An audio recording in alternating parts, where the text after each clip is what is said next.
So years ago, I saw somebody cut a board into sections with a V-groove bit and fold it up, and I've been wanting to do that forever. So I got this Amana V-groove quarter-inch shank as a gift this year, and I figured this is a perfect time to try it. Now, I have a cutting board that wound up being wobbly. I flattened it, and it just wound up being too thin, so I kept flattening a little bit more. For this, I'm going to clamp it down with double-sided tape onto here, and I'm going to use my router sled to see if I can flatten it out. Let's see what happens, because literally I have no idea what I'm doing, but it seems like fun, so I thought you might like watching.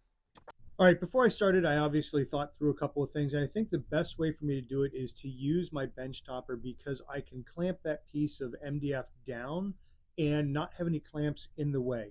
So one of the things I like about the micro jig system are the grooves, and there's different pieces to use with it. So right now what I'm doing is I'm taking this piece of MDF and figuring out where I can put holes for the little thumb screws, that I can put them in place so that they're not in the way of the cutting board and not in the way of the flattening sled. And of course, the important thing is that they line up with the grooves that are already there. Once I figured all that out, I drilled the holes for the thumb screws.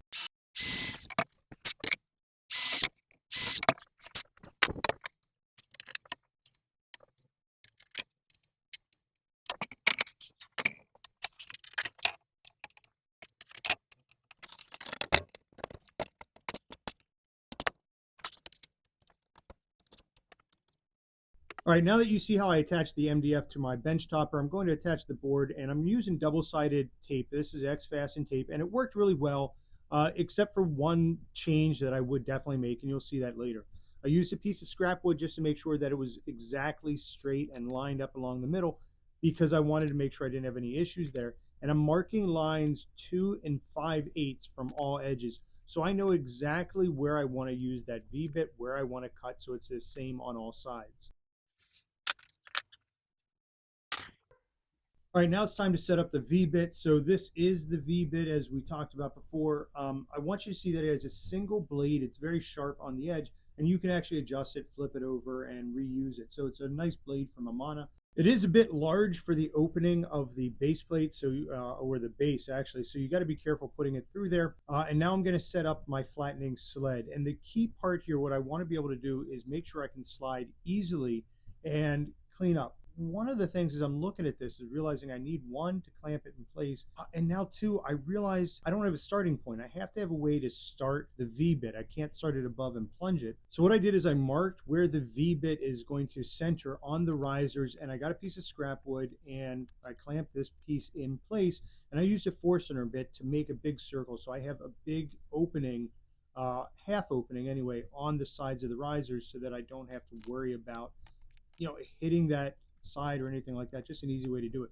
I made sure to clamp it in place because there was no other way that was going to stay in place, and I actually drilled almost all the way through and left a little bit so that you could drill out from the back. That gives you a cleaner cut, and since I'm going to be sliding this, I want to make sure I didn't have any issues on the bottom. All right, at this point I feel like I have the flattening sled ready to go and everything's sort of set up. Now I need to figure out exactly where the V-bit is going to go, and I'm going to clamp this in place. And this is where I realized two separate issues. Number one is that as I'm going across the board, I can't go all the way because the dust chute is still on the router. So obviously I had to take that off and get the piece out of the way so that I could go all the way from one end to the other. And then the second thing, as I'm doing this, I realized that the single clamps at the end, those are in my way as well. So I came up with a different way. I tried it again, maybe if I could adjust it. But what I decided to do was put one on each side with a clamp on each side across a board, because I needed to make sure that I had consistent pressure across. If you do it on one side and not the other, then it's going to tilt. This way I wanted to make sure I could get as best pressure as I could, and it didn't affect anything. So now I'm just going along and trying to clean out that cut. One of the things I should have done differently here, and I'll talk about it a little bit later, is I went too deep on my first cut. I should have left an onion skin.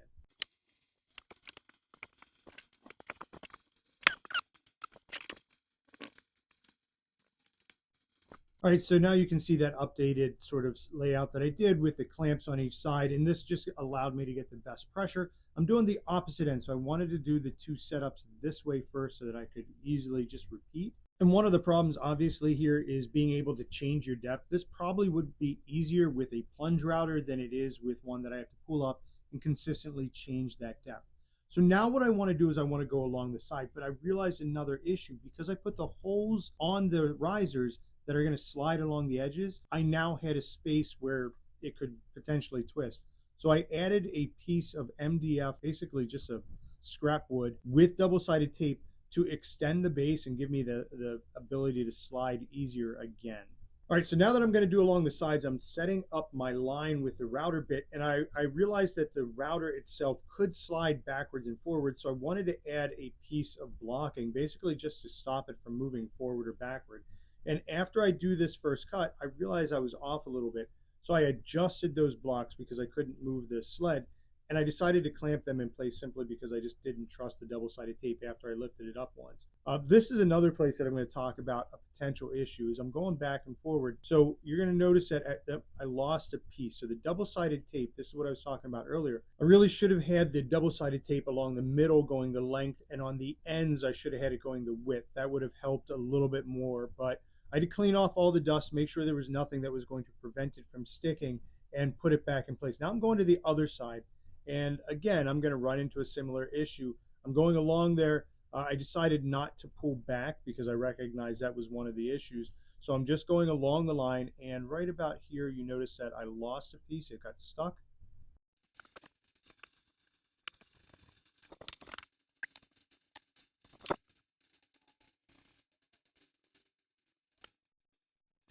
All right, so we're back in business, or so I thought, and you'll notice that as soon as I did that, the other side flipped up, and this became an issue overall because I didn't have anything to ride along that side, and there was more movement of the router sled sideways and forward and backwards, however you want to say it. So once I was done, though, I decided I might as well just finish it since I came this far, and here are my initial thoughts.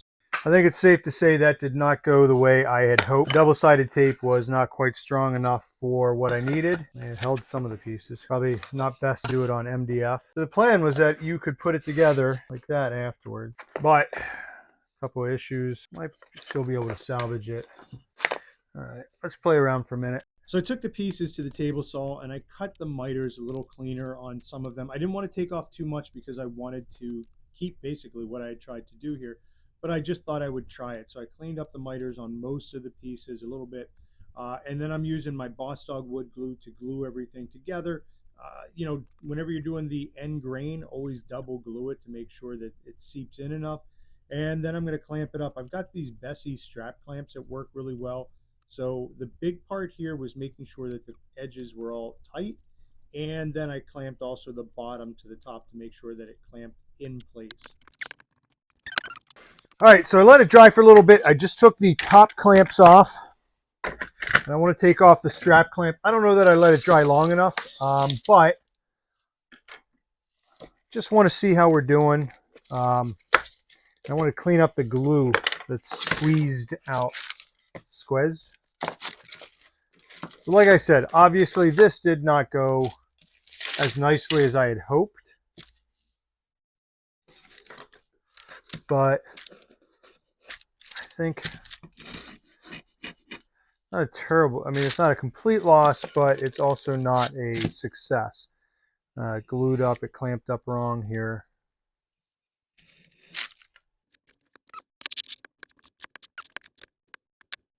Yeah, this is not what I would call a successful turn of this, but like I said, it's just something I wanted to try. So I can't be upset that it didn't work because literally I just wanted to see how it would go. All right, the next step would be to square this up, which interesting to see the height differences here. You know what? I'm going to do that. I'm just going to go to the table saw.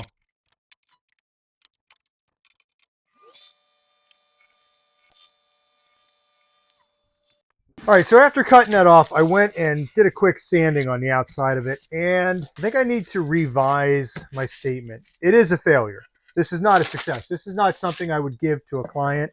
This is not something I wouldn't give this to my mom. I might keep it for myself, which, you know, I'll do. But the bigger thing here is that it's a learning experience. This bit was fantastic for it. This is the Amana bit.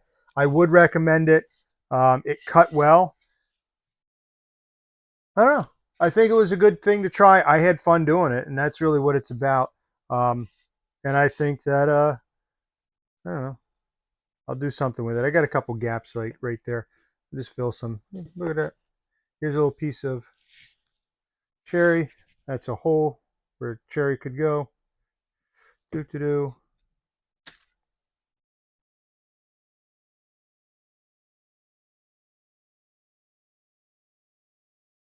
Let's see. Here's another piece of cherry. Oh, this is a pointy piece. That's what I want.